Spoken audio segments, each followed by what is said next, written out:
آج ایک بڑی ہی ایمان افروز ویڈیو آپ کے ساتھ شیئر کرنے جا رہے ہیں۔ یہ ویڈیو ہے ایک سابقہ قادیانی طاہر احمد کی، جو مسلمان ہوئے اور پھر ان پر جو ظلم قادیانیت کی طرف سے ہوئے وہ سارے انہوں نے اس ویڈیو کے اندر بیان کیے ہیں، کس طرح یہ مسلمان ہوئے، کس طرح ان کا دل بدلا اور یہ قادیانیت سے دوبارہ جو ہے وہ دین اسلام کی طرف سیدھے رستے کی طرف آگے۔ سب سے پہلے یہ ایمان افروز سٹوری ان کی زبانی سنیں، پھر اینڈ کے اندر میں اپنی رائے کا اظہار کروں گا۔ آپ بھی اپنی قیمتی رائے کا کمنٹ باکس کے اندر ضرور اظہار کیجئے گا۔ سب سے پہلے انہی کی زبانی انہی کی کہانی سنیے۔ میرا نام طاہر احمد ہے، میرانی بلوچ، اور میرا تعلق میرپور خاص سے ہے، اور آج کل میں ہائی اسکول میں ٹیچر ہوں۔ جوڈو کے برابر میں ایک گاؤں ہے، وہاں پڑھاتا ہوں۔ میں پیدائشی طور پہ قادیانی تھا اور تقریباً 35 سال کی عمر تک میں قادیانی تھا، اور 2020 میں مجھے خیال پیدا ہوا کہ مجھے قادیانی جماعت کو چھوڑنا چاہیے، کیونکہ یہ جماعت اسلام کی اصل تعلیم کے مطابق ان کا قدم نہیں ہے۔ تو میں اپنے بیوی اور ایک بیٹے کے ساتھ، جو میری فیملی تھی، اس کے ساتھ میں بغیر کسی سے مشورہ کرنے کے اپنی فیملی کے یا کسی قادیانی جماعت کے فرد سے یا کسی اور سے میں قادیانیت کو چھوڑ کر مولانا حافظ الرحمان صاحب کے ہاتھ میں بیعت کر کے مسلمان ہو گیا۔ تو اس کے بعد میری فیملی میں سے آج تک تو کوئی مسلمان نہیں ہوا، لیکن قریبی رشتہ داروں میں سے ایک میرا بہنوئی مسلمان ہو چکا ہے۔ کاؤنسل کرنے کے بعد اس کو میں نے کاؤنسل کیا اور سمجھایا کہ آپ جس حساب سے جا رہے ہو وہ صحیح نہیں ہے، تھوڑا غور کرو۔ اور ایک میرے سگے ماموں ہیں، میری امی کے بھائی نصیر احمد، وہ بھی مجھے دیکھ کے، اس کو میں نے کاؤنسل تو نہیں کیا تھا لیکن اس کا ارادہ تھا، لیکن اس کی ضرورت نہیں ہو پا رہی تھی، لیکن جب اس نے مجھے ہوتے ہوئے دیکھا تو ایگزیکٹلی اس کے دوسرے دن وہ بھی مسلمان ہو گیا قادیانیت کو چھوڑ کر۔ اس طرح سے کل میری برادری کے 5 سے 7 لوگ ہیں جو میرے ہونے کے بعد میری تبلیغ سے یا میرے ہونے کے اثر سے یا خود ہی قادیانیت سے بیزار ہو کر 2-3 سالوں میں مسلمان ہو چکے ہیں۔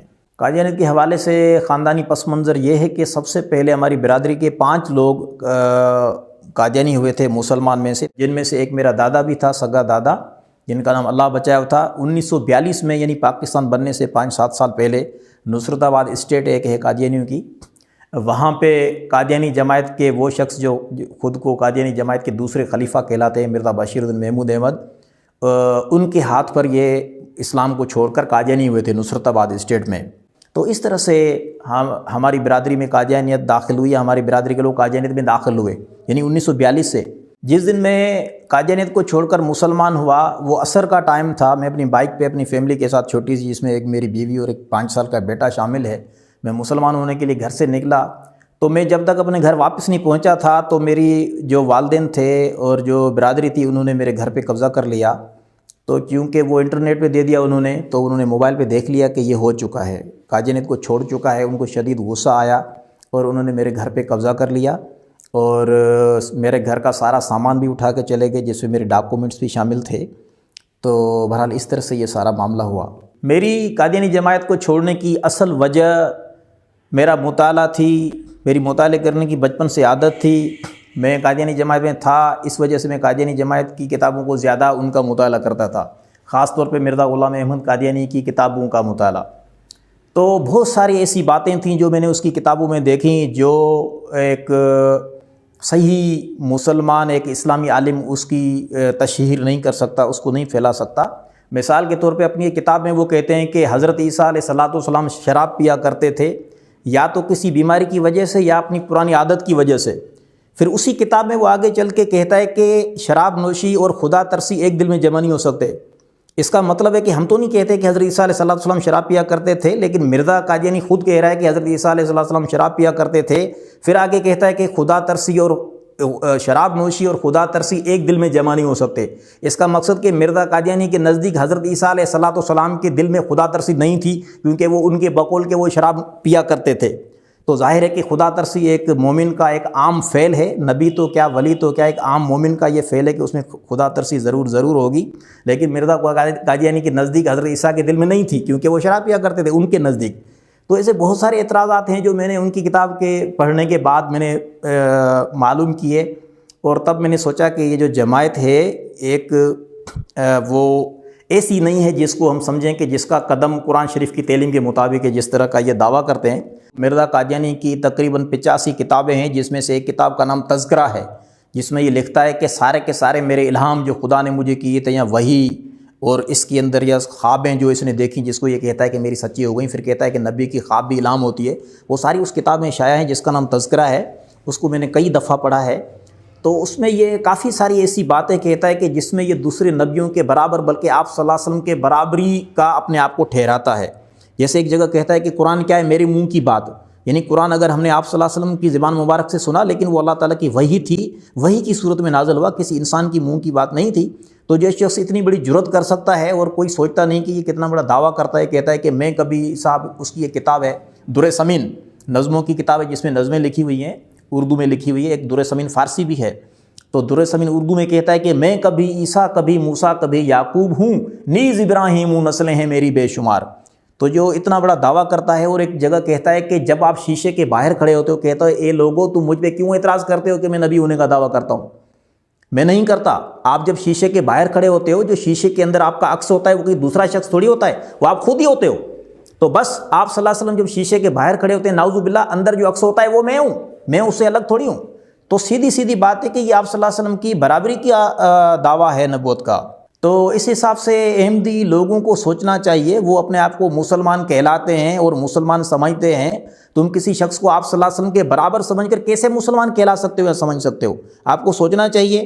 مسلمانوں کو کوئی اعتراض نہیں قادیانی پہ، صرف یہ ہے کہ آپ اپنے مسلمان کیوں کہلاتے ہو؟ جب آپ صلی اللہ علیہ وسلم کے بعد تم کسی شخص کو نبی مانتے ہو، تم اپنے مذہب کا کوئی اور نام رکھ لو، جیسے سکھوں نے رکھ لیا، گرو نانک کو اپنا گرو بنا لیا، الگ پریکٹس کر لی، الگ نام رکھ لیا، ہمیں کوئی ان پہ اعتراض نہیں ہے۔ تم اپنے آپ کو مسلمان کہلاتے ہو، ساری دنیا میں یہ تبلیغ کرتے ہو کہ ہم ہی اصل مسلمان ہیں، اور آپ صلی اللہ علیہ وسلم کے بعد ایک شخص کو آپ صلی اللہ علیہ وسلم کی برابری کا نبی قرار دیتے ہو اور اس کو سمجھتے ہو، اور اس کے احکام سمجھتے ہو قرآن کے احکام کی تعلیم کی طرح، اس کے خلاف تعلیم دیتا ہے۔ جہاد آپ صلی اللہ علیہ وسلم نے فرض کی تھی، وہ اس کو حرام قرار دیتا ہے۔ یہ نہیں کہتا کہ آپ جہاد نہیں کریں، کہتے کہ یہ حرام ہے، جس کے فریضے کے بارے میں اللہ تعالیٰ نے اتنا زیادہ ارشاد کیا قرآن مبارک میں، بہت ساری آیتیں، ایک آیت نہیں ہے، جو مسلمان قرآن پڑھتا ہوگا اس کو اندازہ ہوگا، لیکن وہ کہتا ہے کہ میرے آنے سے جہاد حرام ہو چکی۔ جو شخص قرآن کی تعلیم کو حرام قرار دے سکتا ہے، تم اس کو نبی بھی مانتے ہو، رسول بھی مانتے ہو آپ صلی اللہ علیہ وسلم کے بعد، اور اس کے ساتھ تم اپنے آپ کو مسلمان بھی کہلاتے ہو۔ یہ کیا طریقہ کار ہے؟ تم اپنے مذہب کا دوسرا نام رکھ لو، ہمیں کوئی اعتراض نہیں ہے۔ جو قادیانی حق کے متلاشی ہیں، اگر وہ واقعی حق کے متلاشی ہیں، سچے طور پہ چاہتے ہیں کہ خدا تعالیٰ کی رضا ہمیں حاصل ہو اور خدا تعالیٰ کے نظر میں ہم ایک سچے مسلمان ہوں، تو انہیں چاہیے کہ جو دوسرے مسلمان علماء ہیں ان کی باتیں سنیں، ان کے جلسوں میں جائیں اور ان کی تبلیغیں سنیں، ان کی کتابوں کا مطالعہ کریں۔ وہ صرف قادیانی جماعت کی کتابوں کا مطالعہ نہیں کریں، ظاہر ہے کہ دوسری جو وہ اپنے ہر ایک اپنے فیور میں لکھتا ہے، وہ دوسری باتیں لکھتے ہی نہیں ہیں، اصل باتیں لکھتے ہی نہیں ہیں۔ ایک شخص جو صرف جماعت احمدیہ کی کتابیں پڑھتا ہے، کسی اور کے ساتھ ملتا بھی نہیں ہے، MTA کے علاوہ کوئی چینل بھی نہیں دیکھتا اور اس کو کفر سمجھتا ہے دیکھنا، تو ایسے نہیں ہوتا۔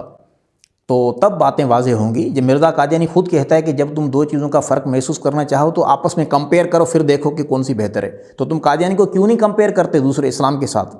تو کمپیئر کر کے دیکھو۔ کمپیئر تب کرو گے جب دوسری چیزوں پہ آپ غور کرو گے، تب کمپیریجن کے ساتھ آپ کے سامنے جو اصل حقیقت ہوگی سامنے آ جائے گی کہ قرآن شریف کیا فرماتا ہے، پھر قادیانی جماعت میں کون سی ایسی چیزیں ہیں جو قرآن میں نہیں ہیں اور ان کو وہ اپنے لاہے عمل سمجھتے ہیں۔ انشاءاللہ تعالیٰ تمہیں اطمینان ملے گا، تمہیں تسلی ملے گی۔ سارے معاملات خدا تعالیٰ کے ہاتھ میں ہوتے ہیں۔ انسان جب سچائی کو اختیار کرتا ہے تو خدا تعالیٰ خود ہی اس کو ایک تسلی دیتا ہے، ایک اطمینان دیتا ہے۔ قادیانیت کو چھوڑ کر اسلام قبول کرنے کے بعد میری زندگی کا یہ مقصد ہے کہ جتنے بھی قادیانی ہیں ان کو اسلام کی دعوت دوں، اور امید کرتا ہوں کہ سارے کے سارے قادیانیت کو چھوڑ کر اسلام کی طرف آ جائیں گے۔ تو جی آپ نے طاہر احمد بھائی کی مکمل کہانی سنی، کس طریقے سے یہ قادیانیت سے اسلام کی طرف آئے۔ اللہ تعالیٰ ان کو استقامت نصیب فرمائے۔ اس ویڈیو کے اندر ان کی کہانی کے اندر میرے لیے آپ کے لیے بہت بڑا سبق ہے کہ اللہ تعالیٰ نے مجھے آپ کو بن مانگے دین اسلام کی عظیم دولت سے نوازا ہے۔ ہم نے اللہ تعالیٰ سے یہ مانگا نہیں تھا، اللہ تعالیٰ سے یہ دولت مانگی نہیں تھی، ماں کی گود کے اندر اللہ تعالیٰ نے یہ عطا کر دی کلمہ توحید والی عظیم نعمت۔ شاید اسی وجہ سے میں اور آپ اس کی قدر نہیں کر رہے۔ اللہ تعالیٰ مجھے اور آپ کو اس عظیم نعمت کی قدر کرنے کی توفیق عطا فرمائے۔ مرتے دم تک مجھے آپ کو تمام مسلمانوں کو اس کلمہ توحید پر قائم رکھے، اور جب ہم اس دنیا سے جا رہے ہوں تو ہم سب کی زبانوں پر جاری ہو لا الہ الا اللہ محمد الرسول اللہ۔ تو یہ آج کی مختصر سی ویڈیو تھی جو ہم نے آپ کے ساتھ شیئر کی۔ یقیناً آپ کو اچھی لگی ہوگی۔ اگر اچھی لگی ہے تو اس کو لائک شیئر ضرور کیجئے گا، اور چینل کو ابھی تک سبسکرائب نہیں کیا تو ضرور سبسکرائب کیجئے گا. مجھے، میری ٹیم کو اپنی ڈھیر ساری دعاؤں کے اندر یاد رکھیے گا. اللہ نگہبان. السلام علیکم ورحمۃ اللہ.